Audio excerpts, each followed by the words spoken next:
Ask someone to picture the most expensive watch on Earth, and they usually imagine a microscopic maze of Swiss gears.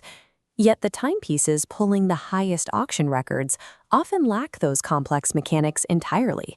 They derive their multi-million-dollar price tags from raw, uncut carat weight. Take a brand like Graff. They routinely sell custom pieces for $40 million, and the hands are driven by a basic battery-powered quartz movement. The extreme cost comes directly from the wholesale value of the diamonds. At this tier of the market, the price tag stops being a measure of objective engineering. You have a distinct choice to make. Are you paying for a meticulously crafted mechanical legacy or a wearable financial declaration? This chart shows exactly how to navigate that choice. We need a strict, objective matrix to strip away the marketing fluff. The vertical axis measures status and visual impact. At the bottom, you have stealthy, discrete designs. At the top, aggressively loud status symbols. The horizontal axis tracks horological complexity. On the far left, the focus leans heavily toward material wealth and jewelry. On the right, we see an absolute obsession with pure in-house mechanical engineering. When we scatter the top 14 luxury watch brands across these 4 distinct quadrants, a very clear picture emerges. Plotting them here acts as a reality check. It cuts through the hype and reveals exactly who each brand is actually built for. We start in the quiet, isolated villages of the Swiss valleys. These are the geographical roots of the oldest watchmakers on the planet, established centuries before modern marketing concepts existed. This chart shows the heritage purists occupying the bottom right quadrant.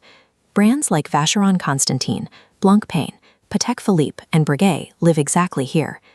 The scale of their history is massive. Breguet, for example, spent 40 consecutive years completing a single, highly complex pocket watch commissioned by the Royal Court of France. Look at the interior of these classic movements. The entire system operates on the delicate, rhythmic friction of tiny interlocking gears. These purists maintain a strict engineering philosophy. They refuse to use quartz, demanding either manual or automatic winding to drive hundreds of specific microcomponents. That quiet, meticulous authority naturally attracts influential people who appreciate refinement without demanding the spotlight. Charlie Chaplin favored their subtle, elegant profiles. You see this same demographic today.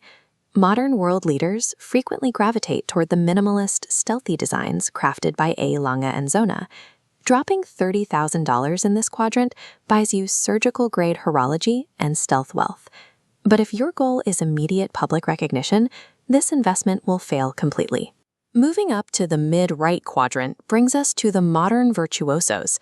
This space belongs to independent creators like F.P. Journe, Peterman Bédat, and David Candok. These are autonomous labels where master craftsmen meticulously carve microscopic metal components by hand under bright workshop lights. Their production scale is incredibly tight. They build fewer than 1,000 watches a year, pouring their resources into pushing the boundaries of living mechanical innovation rather than repeating history. Because their output is so low, their debut pieces become an immediate financial phenomenon. Rare models frequently resell far above their original asking prices when they hit the secondary market. Choosing a virtuoso brand secures extreme exclusivity and cutting-edge mechanics. The inherent trade-off is dealing with the high maintenance required for a hyper-complex, fragile machine. Shifting to the top center quadrant brings us to the status and sport icons. This is the domain of globally recognized names like Rolex, Audemars Piguet, and Richard Mille. These pieces were originally forged to survive hostile environments. They were engineered to withstand deep, violent underwater currents and extreme atmospheric pressure. Rolex established this category in 1926 when they invented the waterproof oyster case. That design transitioned the wristwatch from a fragile accessory into an indestructible tool. Over the decades, those highly durable tools evolved into the ultimate currency of success for cultural icons like Paul Newman. Today, that lineage has morphed into modern flex culture. Bold, oversized designs like the Audemars Piguet Royal Oak offshore serve as a universal fashion language for modern pop culture moguls. These brands offer supreme durability and immediate global recognition. The trade-off is that your wrist is instantly associated with mainstream hype rather than quiet horological art. Finally, the top left quadrant highlights the opulence and audacity brands. This is where Jacob & Co. and Graff dominate the market. Their design philosophy is entirely disruptive. They abandon traditional flat dials completely, choosing instead to build miniature, moving sculptures and rotating planetary systems right inside the sapphire glass. The visual impact relies heavily on extreme material cost. You see brilliant light aggressively refracting through the precise geometry of oversized, flawless diamonds. At the far end of this tier, brands like Graff create literal wearable vaults. They use millions of dollars in wholesale gemstones, letting the sheer carat weight drive the value over traditional engineering. The demographic here is highly specific. Buyers like Floyd Mayweather wear these multi-million-dollar pieces because they are designed to command absolute attention and dominate a room instantly.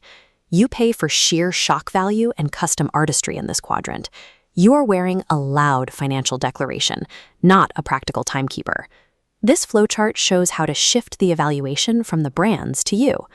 Deciding what to buy requires matching your ultimate goal to the correct category. If your primary goal is stealth wealth and earning the respect of true connoisseurs, your path routes directly to the heritage titans. If you need a highly durable, everyday asset that guarantees universal brand recognition anywhere on Earth, you follow the liquid status path to Rolex and Audemars Piguet. If you possess a limitless budget and demand an uncompromising statement, you look to the extremes. You choose Richard Mille for raw engineering or Graff and Jacob & Co. for sheer opulence. The luxury market holds no objective best watch. There is only the machine that perfectly matches